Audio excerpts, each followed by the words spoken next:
Keselamatan dan Kesehatan Kerja, K3, serta Manajemen Risiko di Lingkungan Depo KRL Depok digelar selama 3 hari mulai Rabu hingga Jumat, 11-13 Februari 2026 bertempat di Hotel Salak.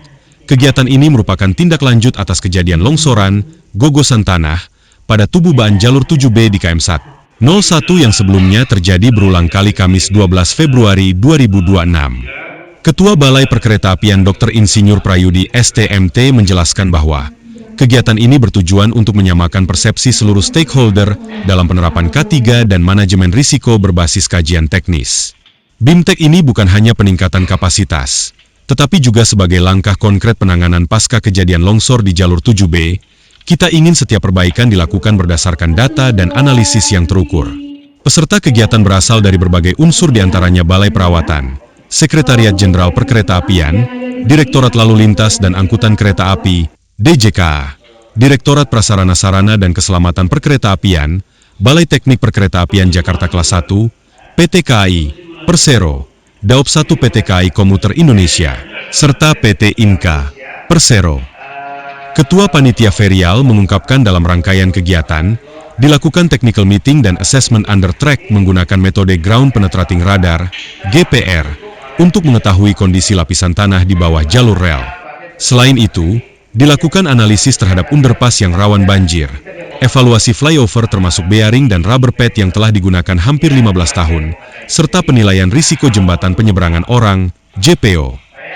Sejumlah narasumber turut memberikan materi, mulai dari kelayakan teknis jalur kereta api, penerapan sistem manajemen keselamatan, hingga kajian akademis terkait manajemen risiko di bidang perkeretaapian. Kepala Balai Perawatan Perkeretaapian Dr. Prayudi berharap setelah BIMTEK ini seluruh peserta memiliki pemahaman yang sama dalam penggunaan dan perawatan prasarana sesuai regulasi teknis, serta mampu menyusun dokumen penilaian risiko secara komprehensif. Harapannya, seluruh stakeholder memiliki mindset yang sama bahwa setiap tindakan harus berdasarkan kajian yang benar, sehingga keselamatan operasional kereta api tetap terjaga. Robi Sonjaya Palapa TV mengabarkan. Kemudian, ada yang terbuka, di sini isinya dan lain-lain. Ya, jadi walaupun ya misalnya suara bising akan jangka panjang, atau pakai pelindung kuliah misalnya. Kalau di rangkaian rem masalah protokol, tidak sangat besar, dan dia jadi tidak bisa berhenti seketika. Ada jarak terbatas, 30 km tertabrak pada saat melakukan perawatan. Ini dialami oleh rekan-rekan di frame 4. Jadi petugas beberapa itu tersambar karena visibilitas rendah, lampu kurang, kemudian rangkaiannya juga. Masih dengan universitas kita rekan-rekan di frame 4 inisiasi deteksi dini bila kereta datang. Caranya dengan pasang Excel counter. Kira-kira di jarak 2 kilo minimal di berapa kilo dari jarak kereta.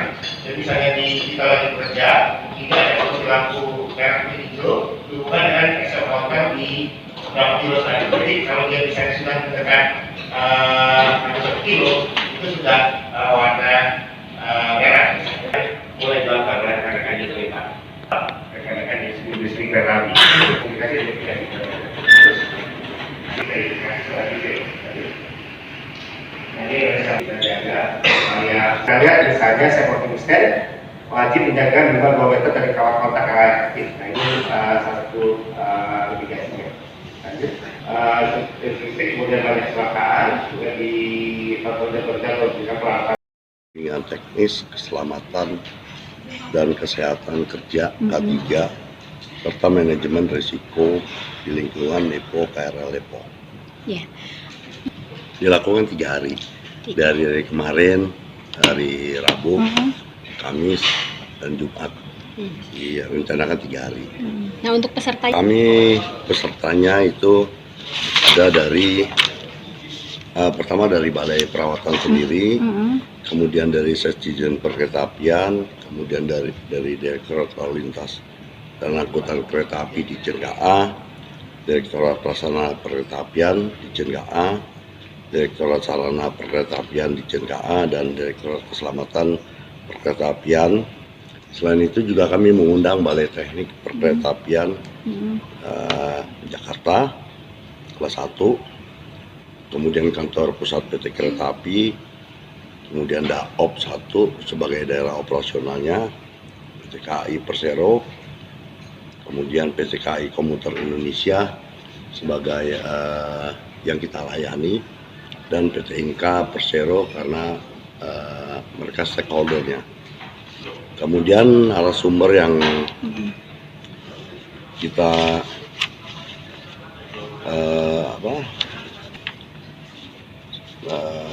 beberapa narasumber yang adalah satu Direktorat Prasarana Kereta Api dengan materi kelayakan teknis jalur kereta api, Direktorat Keselamatan Perkeretaapian, materinya adalah penerapan K3 dan sistem manajemen keselamatan. Kemudian juga akademisi dari Universitas Lampung, Bapak Krisyanto Usman, PhD. Materinya juga terkait dengan K3 dan manajemen risiko di bidang perkeretaapian. Kemudian dari akademisinya dari UMY, Profesor Siatmaja, penilaian risiko jembatan penyeberangan orang atau JPO, flyover, dan underpass di lingkungan depo-depo. Dan dari PT Kereta Api, dari Direktorat Perencanaan Strategis dan Manajemen Risiko PT KAI,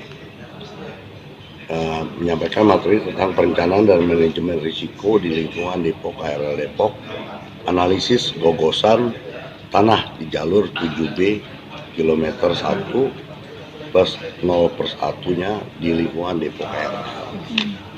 Jadi tujuannya adalah bimbingan K3 teknis dan manajemen risiko sebagai tindak lanjut penanganan kejadian gogosan tanah di Tububan di jalur 7B di kilometer 1 plus 0/1 lingkungan Depo KRL. Waktu itu di Tububan di jalur 7B itu dia selalu longsor ke dalam. Longsor berkali-kali. Makanya kami mengundang dari stakeholder termasuk dari akademisi untuk meneliti dan mengembalikan fungsi dari Tububan supaya tidak terjadi lagi. Antisipasi. Ya, betul. Nanti akan dibahas dengan alat ukur namanya georadar. Ya, nanti kita bisa melihat ya. Terus kemudian adalah peningkatan pengetahuan peserta mengenai keselamatan dan kesehatan kerja.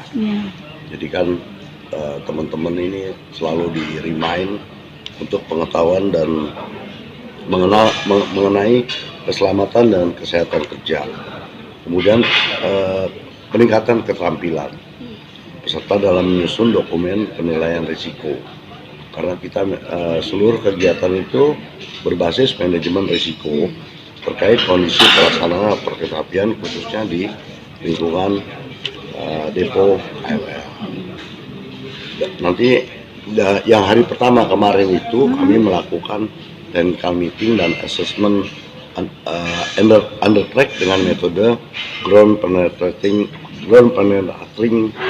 radar atau GPR untuk mengetahui kondisi lapisan dangkal, zona anomali tengah, dan lapisan di bawah jalur kereta api. Kemudian kita juga nanti ada analisa mengenai underpass di depo-depo yang kalau lagi hujan tuh banjir. Ya. Begitu juga flyover yang dipakai di depo-depo, kita analisis bearing untuk rubber padnya ya, karena itu udah lama, udah hampir 15 tahun kita gunakan. Dan JPO juga di sana juga kita nilai risikonya karena rawan orang luar itu masuk. Jadi Itu yang kita bahas sama-sama. Sehingga harapannya adalah pada saat BIMTEK ini selesai, teman-teman itu mengetahui kondisi dan keadaan semuanya, belajar dari para akademisi. Harapannya seperti itu. Ada lagi, BIMTEK kan kemarin itu adalah penilaian. Jadi kami menggunakan alat, ya. Kami menggunakan alat oleh para pakar untuk datang menilai, kemudian juga melihat kondisinya dan diukur. Jadi ada data ukurnya lengkap dan hari ini dipaparkan. Jadi kalau udah selesai dia tahu hasilnya seperti apa dan kita upayakan bagaimana cara memperbaikinya. Iya, Kalau kita memperbaiki suatu kondisi tumbuhan itu kan harus dilihat dari Harus tahu permasalahan. jadi tidak hanya betul itu aja gitu. Iya. Siap. Pertama adalah teman-teman ya semua seluruh stakeholder dapat punya mindset yang sama, punya pemikiran yang sama bagaimana cara pertama penggunaan ya, kemudian perawatan. Jadi kan setiap kondisi prasarana itu harus dirawat dengan aturan teknis sesuai dengan yang tertera di peraturan menteri kita. Jadi tidak masing-masing mempunyai analisa sendiri gitu. Jadi Harus berdasarkan kajian